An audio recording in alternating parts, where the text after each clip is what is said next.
Hey, sports fans, Larry Eder here. It's Run Blog Run's Socialing the Distance. Our guest today is Olivia Markezich. She is the NCAA champion in the steeplechase, and she ran a 9:25:03 there, and then she ran a 9:17:93 at the U.S. Championships. Congratulations! Thank you so much.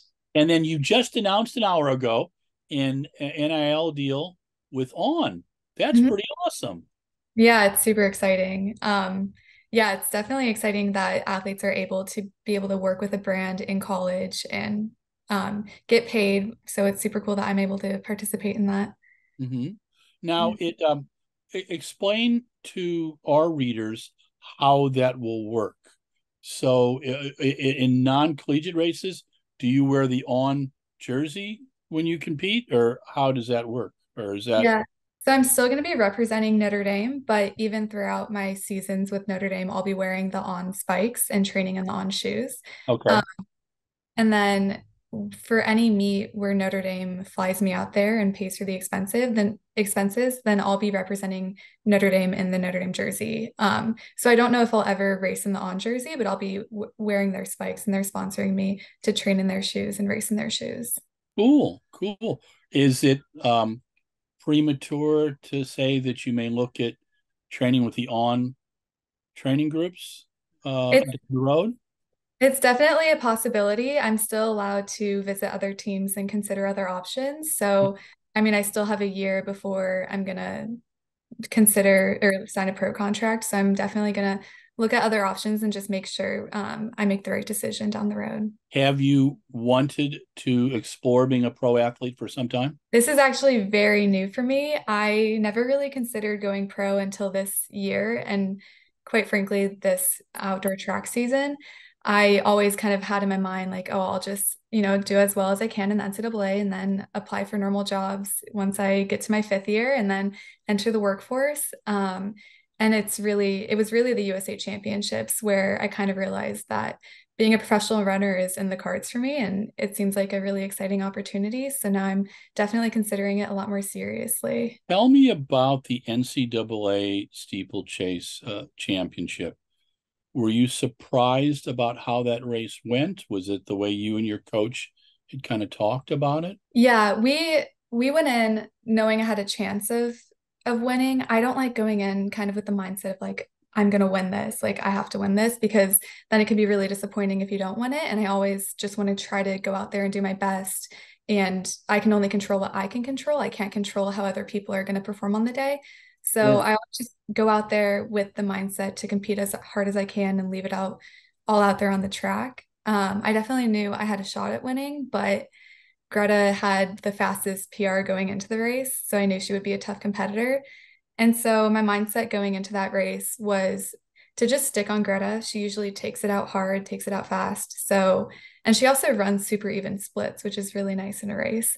Yeah. So I just tried to stick on her and a little bit of a gap formed towards the end. It was a lot faster of a pace than I was used to. I mean, I PR'd by 10 seconds in that race. Sure. So I was kind of thinking a few laps in, I was like, oh shoot, this is really hard. I probably should have gone out a little slower, but I'm glad I went out with her. I mean, it worked out well. I just had to stay really mentally strong and try to gradually close that gap and catch up to Greta. And then I also knew that she takes the race out hard, but she doesn't necessarily have like a good kick. So I knew my kick is probably one of my strong suits. So I knew I could win if I was pretty close to her within a couple seconds of her. I knew I could probably outkick her. Are you pretty confident in your barrier technique? Not at all. Really? My Yeah, my hurdle form is not, I'm not a natural hurdler, I don't think. It's not the best. I've tried to work a lot on it. I think it definitely improved a lot this season, but I I'm I can only hurdle on one leg. So I can't switch off between legs on each hurdles, which is the most efficient way to do it. So that's Sure. definitely something I'm going to be working on in the next seasons to come. How long have you been doing the steeple? So I didn't really do it seriously until college. I did a couple steeples in high school. It's not a part of the regular season, Sure. but um, I did it at the Portland Track Festival, which is after the Washington State Yeah. Championships. And then my senior year, I did it at the New Balance Nationals. So I had a little bit of experience, and I always thought it looked like a really fun event. And so I tried it out in high school. My dad had no idea how to coach it because he was coaching me at the time for the outdoor track season. And so he just looked up YouTube videos and took me to a public track in Seattle.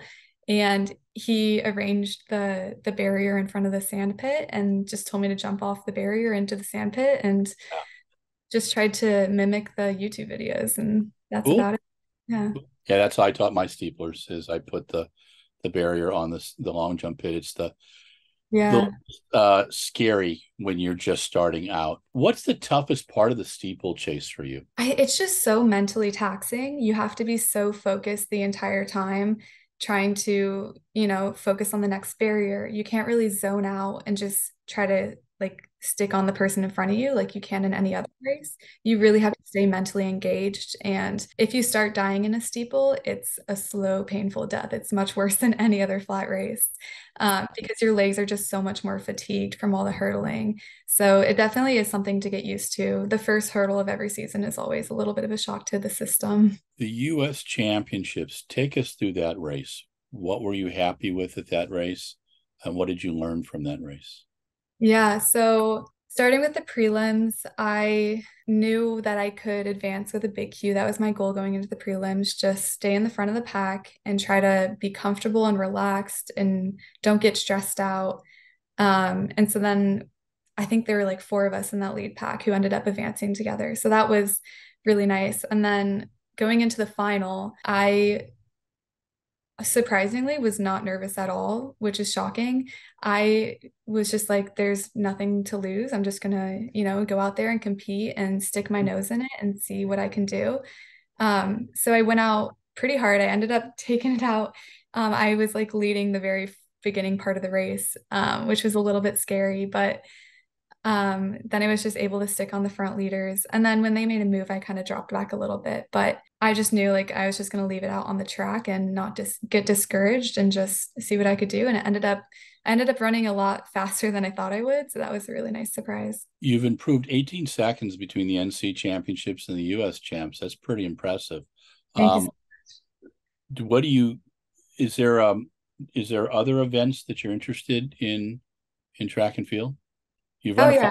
5,000 like what in 15:33. Uh, Yeah, I've done one 5K in my whole collegiate career. So I'm glad I got at least one in, but it's always hard finding a time to do the 5K when you have to run steeplechase at like ACCs to get a regional time and then regionals to qualify for nationals. So steeple kind of consumes most of the season, but I was happy to get one 5K in the early part of the season. And that's definitely something I want to do more often. I mean, I don't know. We'll see if I can get more 5Ks in this upcoming year, but it was a lot different than a 3K because I feel like I run a lot of 3Ks between indoor track and the steeple. So it was interesting trying a new distance. and you've done well in cross country. Thank you. Do you like cross country? Yeah, I think I just love the team aspect of it. I think cross country might be my favorite season just because it's so much more enjoyable to have your teammates by your side in every race and to just be waiting at the finish line for each other. So I just love that part of it. Now, who is your coach at Notre Dame? It's Matt Sparks. He's the head coach, and then our assistant coach is Emily Hosker. A Max I may have met at a Denny's at the U.S. Champs. He was with one of He was your with, former teammates who runs the 10,000. yeah, he was with Jackie Gahn. That's who it was. Yeah. Okay. Yeah. Okay. Yeah. It's the first time I got to. Yeah. I was staying at the lovely little Motel 6, which we always make jokes about.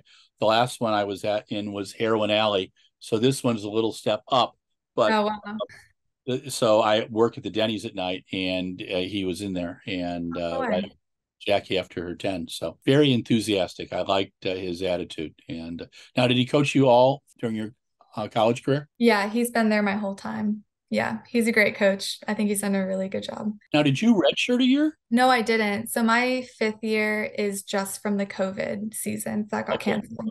Yeah, so I never have been injured, or I've never had an injury that's taken a season off of my eligibility. I got a fifth year because I'd gone into the Jesuits, and when I got out, so they used the rule that the Mormons A lot of the guys, when they went on there, um, um, they take a break for 2 years and they come back.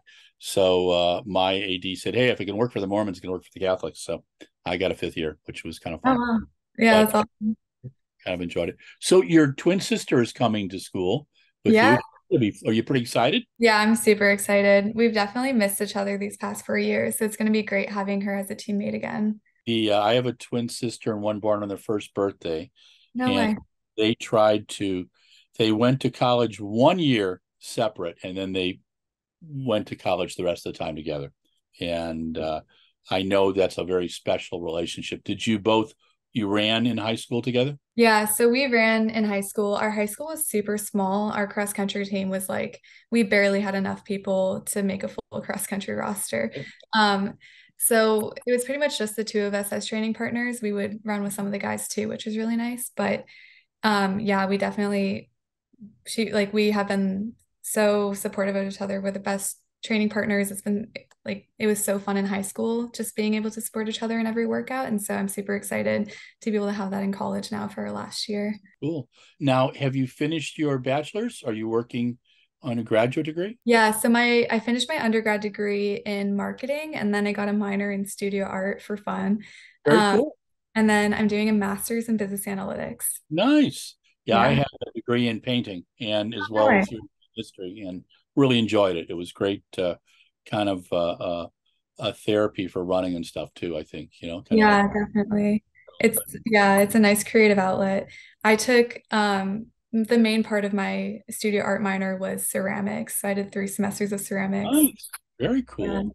Yeah, ceramics is pretty. Yeah, we were just at the Milwaukee Art Museum.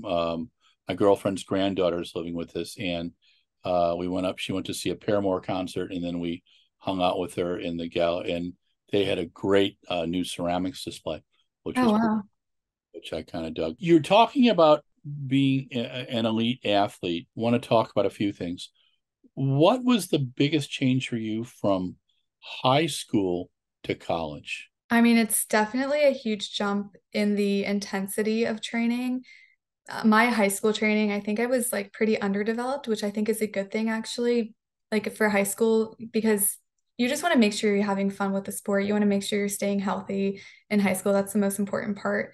So my coaches were definitely a lot more cautious in high school, and my mileage was only like 25 to 30 miles. And then I got to college, and Sparks does a really good job of like building off of your high school training. So it's an easy transition into college, but I still needed to ramp up my mileage. So I think my freshman year, I like worked up to 45 miles, which is a pretty big jump for me. And then I was just doing so many more endurance workouts than I had done in high school. Because his philosophy is he wants our team to be the most aerobically fit team in the country. He says that all throughout the season, like we really focus on that endurance base first and foremost. And then as we go throughout the season, then we'll incorporate more speed. And I think it really helps us peak at the right time. And really, like that endurance is just so important for cross country, especially. So that was the main piece going into college. That was a big adjustment. And then you're also weightlifting too on top of that, which I never did in high school. So I feel like training just took up more of your time, which is also kind of hard to balance between such a academic school like Notre Dame. Yeah. So that was like another piece I had to figure out. Yeah.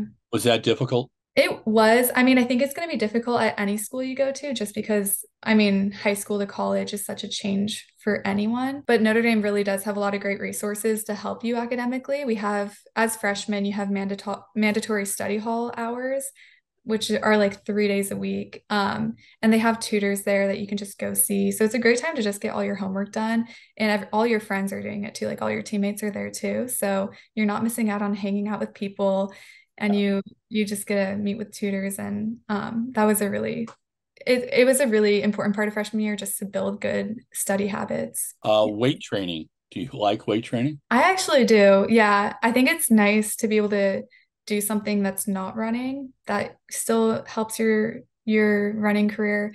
I mean, we do a lot of like body weight stuff. Like we're not like super heavy lifting, but I think it's good for preventing injuries and just building overall strength, especially for the steeple. I think you need a lot more power and strength in your legs. You were talking about endurance workouts. Can you give us examples of the type of workouts? What are your favorite workouts? Can you tell us that? Yeah, this is a hot take, at least among my teammates, but I love mile repeats. And Okay. we have a lake on campus called St. Mary's Lake, and Yeah. it's like exactly a mile around. So I love doing mile repeats on that lake because it's soft surface too, and it's a pretty view, and you're not doing too many laps because it's only 1 lap per mile. So that's my favorite workout and location. But we also do a lot of like 2 by 2 mile tempos, 3 by 2 mile tempos, different variations of that. Like the more distance oriented 10K girls will do like 3 mile, 2 mile, 1 mile. That's kind of like a standard workout at the beginning of the season. So it's a lot of tempos. And then throughout the season, we'll still do like tempos for the first part of the workout, and then we'll incorporate more faster intervals for the second part of the workout. Now, do you do morning runs? We don't. We still have practice at like 3:40 p.m. every day. But if it's going to be really hot, then we'll sometimes work out early in the morning, but our class schedule, like all of our classes start at around 9:30 typically. So we only do that if we have to. On the weekends, do you do a long run together? Yeah, we do. So we drive like 10 minutes north into Michigan, and we run on this dirt road that's really hilly called Bertrand. And so that's like the perfect long run location because it's a little bit of soft surface. You get the good hills for cross country training, and then it's just a nice out and back. So it's super easy. If you were talking to some young girls about the steeplechase, what would you tell them was your biggest mistake you made first doing the steeple? Hmm. I mean, I think first you want to work on building that confidence. I think when you're first starting out the steeple, there's a big mind block in approaching the barriers. It can be really scary, like running full force into a barrier. And you're also supposed to accelerate into the barriers to like hurdle them more efficiently. So I think when I was first doing it in high school, it's really easy to slow down and like be cautious jumping over the hurdles, but you really like just gain that confidence and just send it over the hurdles. Yeah, it can be really scary, but also just making sure you're practicing that and practice with actual hurdles and not barriers because barriers don't fall down if you hit them, but hurdles do. And so when I was first learning how to hurdle in high school, we would just go to like a open public track and they didn't have any normal hurdles. They just had barriers. So I would do like a tempo with like over barriers, which was also really intimidating. Oh yeah. Yeah. Water jumps. Was that a hard part of the race to manage? Did it take you some time to feel confident with the water jumps? Yeah, I think throughout the years, you just get more comfortable doing water jumps. Definitely in high school, I was like 2 footing the jumps, like landing on 2 feet, kind of deep in the water pit. And it's just part of the learning process. It's kind of hard to, excel at water jumps immediately when you start doing it in high school. But I think I've really improved my water jumps this year, which have been really nice. And it's just focusing on pushing up because our barrier is like 6 inches shorter than the men's barrier. So I know they're a lot higher. So they just need to go out and then they can clear the water. But since we're lower, we kind of have to like push up more to clear more of the water. And it's all about, I don't know, just getting that power and that leg strength to be able to do that better. My athletes swore that I was increasing the height of the barriers as they went on. Have you ever had that experience where, as you're starting to get tired, you're kind of going, gosh, this is harder to get over? Oh my gosh, it's yes, like every first race of every season. It feels just like that. I remember my first steeple in college ever was my sophomore year academically, but it was my freshman outdoor track eligibility wise. And it was at Raleigh Relays. And you just get so fatigued in that first steeple, it's hard to continue going. And so I think I was like 2 laps to go and I was coming around the curve and I tried to hurdle and I thought I jumped, but I didn't jump. And my lead leg went over, but my trail leg was just like straight down and I just like rammed into the barrier. Oh, And I just kind of had to stop and step over the barrier. And I had this big red line on my thigh from where I like rammed into the barrier. But that's like the only time I didn't even really fall and wipe out, but that's the only time I've ever hit a barrier in a race. Thank goodness, knock on wood. at the NCAA's, you were talking about sensing that your competition, Greta, was being close, coming close enough to you that you could use your kick. Do you sense that a lot in races? Are you watching your competition to kind of figure out where you're going to make your move? Kind of. I think in a lot of races, I kind of have a bad habit, which I think I started to get better at throughout the end of this outdoor track season, but especially in like indoor and cross country this past year, I I had a bad habit of just like kind of letting people get away from me, letting the leaders pull ahead. And I was kind of maintaining the same pace when everyone else was picking it up. And so then it made it a lot harder for me to try to kick and catch up to them. So I'm always trying to like not let that gap form now. And I mean, sometimes it's hard, it's still formed at NCAA's, but I don't know. Throughout races, I'm just thinking like, okay, now with like a lap to go, like 400 to go, 600 to go, I'm like, okay, I just need to kick as hard as I can. Like if like I just need to try to kick longer and longer to try to catch up to these people. So yeah, you're always trying to figure out when to make the move. And it is also another thing that's hard to learn because you feel like if you start kicking too soon, then you're going to die. But a big piece for me was realizing that you can always hold on to it for a little bit longer, and you're not going to die as quickly as you think you're going to die. Or experience at the U.S. champs. I would like to talk about that a little bit more. Was the final intimidating for you, or did you take the approach, hey, look, I just won an NCAA final. I can handle this because, you're running against Emma Coburn, uh, Hmm. and, I've watched her since she was in college. Uh, Hmm. and there were some surprises in the race. I thought the steeples were two of the most exciting things in the entire U.S. championships, and, Yeah. and they're going to be pretty incredible in Budapest. What was the most challenging part of the U.S. championship race? Yeah. So, I mean, it's always hard not to feel intimidated when you're standing on the line with such big names like Emma Coburn. She is a runner that has inspired me my whole running career. Like, I think there's an interview somewhere my senior year of high school where someone asked me my favorite runner, and I said it was Emma Coburn. Oh, So cool. she's always inspired me. But I think at USA's especially, I kind of was able to develop the mindset of not being intimidated and just realizing that, yes, I belong here. I belong in this field. And these are just competitors. Like now we're at that level. So it was definitely a big difference from 2 years ago when I raced the Olympic trials. Um, because at the Olympic trials, I was just happy to be there. I mean, I didn't make it out of the prelim, but in the prelim, I was racing against Courtney Frericks, and I was just like so star-studded. And when we were lining up before the race, she was in front of me, and I didn't realize it was her. And like I asked her a question, and then she turned around and she answered it, and I was like, "Oh my gosh, it's Courtney Frericks!" So I was definitely a lot more starstruck. And I think it was good having that experience 2 years ago to kind of realize, like, okay, you need to believe that you belong in this field to be able to compete at this level.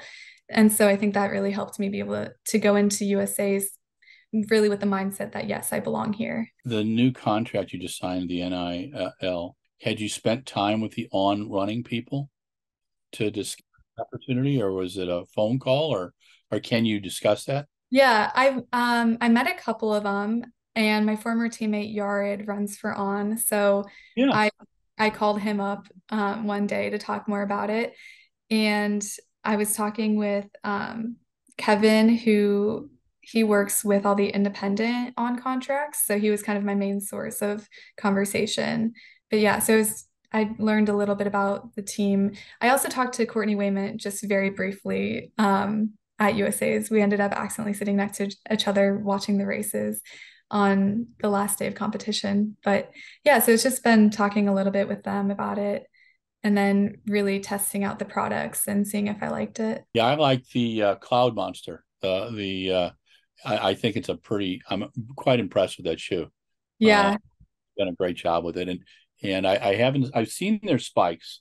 I haven't got any time to take a look at them, which we will be doing in the fall. But now, have you met Dathan? I met him briefly when I was thinking about the NIL deal at USA Championships, each team has kind of a team house that's kind of like a central point for the athletes to meet at. So I went over to the house and I was able to talk to Kevin and he would show me the shoes a little bit more. And then I met Dathan briefly at that house. So we haven't talked extensively, but I just met him. Yeah. Oh, very cool. Are you excited about the contract? Yeah, I'm super excited. Yeah, it's really cool that college athletes are able to do this stuff. Yeah. Now, do you have an agent now, or is that not allowed? I don't. So, I think most people who have signed NIL deals have agents, but my dad kind of just acted as my agent, and we just thought it was a little bit unnecessary to have an agent just for an NIL deal. So, he was kind of like the main one helping me negotiate my contract. So I'm super thankful he was able to kind of play that role as agent. Now, did you look at other brands? I did, yes. I had one other offer and then I met with a couple other brands and some of them, I mean, there was one brand who didn't want to talk to me unless I had an agent. So I just kind of said no Yeah. to that. I, we didn't really think it was necessary to have an agent. But and then another brand who already signed an athlete for an NIL deal and they didn't want or they couldn't do multiple, so that was okay. But yeah, so I considered a few other brands, but I really like the shoes and that's kind of the main factor. I think that's the big deal. If you're comfortable with the shoes and you're comfortable with the brand. What do you think about the business part of the sport? What you've seen so far? Is it intriguing? Yeah, it is. It's I don't know, I'm still learning so much about it, but just it I'm I yeah, it's just there's so much more that goes into it. I don't really know. Like it's just been cool to see how contracts work and Yeah. just talking about what pro contracts and what NIL deal contracts look like. It's just something that I've never really known about, so it's cool to learn about. Yeah, the NIL deals are really fascinating to me because they are giving athletes in your situation a chance to really evaluate what's out there, but Yeah. also put a little bit of money in your pocket, which is kind of a nice thing too. And it's going to be interesting to see what the future of them is. It's right now in terms of there's so many clubs in the US. Each brand has a club or a group of coaches they work with. Some of the brands have really cut back on athletes, but some of them are really expanding. On is really bringing people in. There's brands like Hoka and Brooks and Adidas. Nike seems to be kind of, hey, this is what we're going to do at the top level, and then let's see what we're going to do at other levels. And it seems to go through cycles. Had you talked about the idea of being an elite athlete and really coming to fruition the last month or two? Is it something you had thought about before? Had you given yourself time to say, hey, I think this would be kind of cool?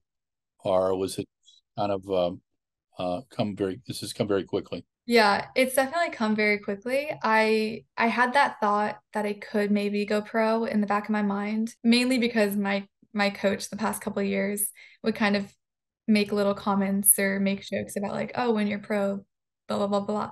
So I kind of had the thought that like, oh, we'll just see where things keep going. Like I still have a year over a year in college, so we'll see how things go and then maybe I'll go pro, maybe I won't. So it really wasn't until USA's where I was like, okay, I think my decision is solidified that I definitely could go pro. So yeah, it's definitely been kind of a whirlwind of the past couple months. Now that you have your sister running with you, what are your goals for this next year? Yeah, so I always just like to improve where I was last season and just continue doing my best and developing a good team culture. So I'm super excited to have Andrew on that team. And we also have a great freshman class coming in. We have a couple other fantastic grad transfers. So there's going to be a lot of new people and there's so much good energy already. And I'm super excited to start developing that team culture and getting to know each other and getting to train together. So I'm super excited. The steeplechase is a very specialized event. We get to see you run a 10,000. My dad keeps asking the same question because when my dad ran at Notre Dame, he was a 10K runner, Oh and yeah. my twin runs the 10K. So it's in my blood. But I don't know. I've always had a little bit more speed than my twin. So I think it makes sense that I don't really do the 10K. We'll see. Maybe one day, maybe a road race. I don't know. 25 laps seems like a lot on a track. It is the first time it's scary. The first time you do it, I had run a mile earlier in the day, and the coach said, "Yeah, I got you in the 10." And I'm like, 25 laps. And that was the best way to do it. And literally, I got to the first lap and I had a panic attack. And I just said, I sat and watched people and tried to learn, but Yeah. it's a whole different world from what you're doing. The steeple is, I call it a running and hurdling chess game, because it's managing your stress levels, it's managing your expectations, and it's somehow having something over that last lap so you can Mhm. be effective. And Yeah.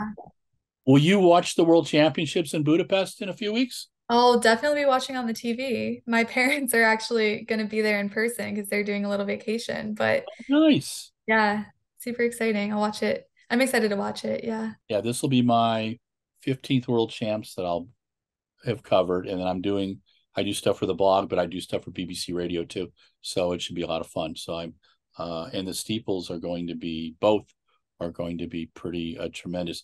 Have you kept in touch with Yared? A little bit. We haven't talked as much. My boyfriend was actually roommates with Yard, so they keep Oh, in touch a little bit more. cool. Oh, Yeah, nice. so that's kind of my boyfriend was like, okay, you need to call Yard about this on deal if you're gonna take it. So that's why we were able to call. Well, that's good. No, you look, the more information you get, that always helps. And Yeah. you're in a brave new world now, because when in the 70s, when I ran at NCAA competitions, I was allowed $3.50 a meal.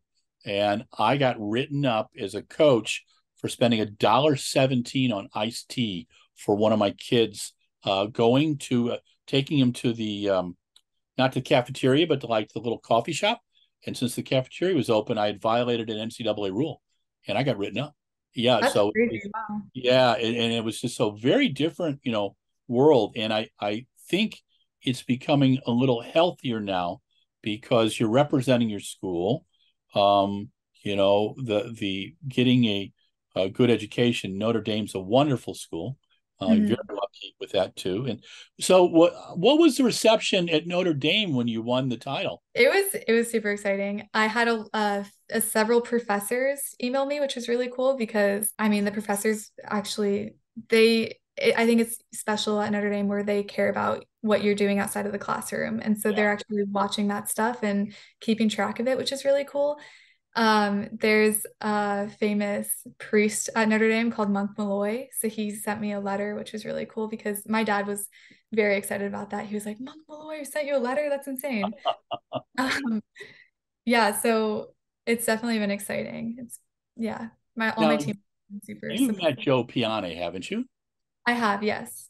Yeah, Joe's a good guy. He was pretty special. And when I was when I ran 2 years, competed at a couple events at Notre Dame. Chuck Aragon was running at the time. Chuck was a really good runner, and he may have run against a couple of his daughters, who Yeah, about your age too as well. yeah. Well, Olivia, you survived 40 minutes with me. Are you okay? Yeah. You okay? You did a great job. Thank you so much. It's great meeting you. And I have some wonderful pictures of you from the NCAA champs. We'll be getting them up when we do the piece, and then I do a story too. And we'll send you the links. We're going to do some clips from it as well too. But you were fantastic. So thank you so Thanks much. so much for having me. I Yeah. look forward to seeing you race this fall, in the spring and summer, and enjoy the time with your sister. That is going to be totally cool. I'm very happy for you. Yeah, I'm super excited. Thank you so much. All right. This is Larry Eder with Run Blog Run with Olivia Markezich. She is the NCAA steeplechase champion this year, and she got her PB down at the U.S. champs to 9:17.93, and pretty darn impressive. I like that. That's screaming. But thank you again. You Thank you did so much for having a me. great Yeah. job. All right.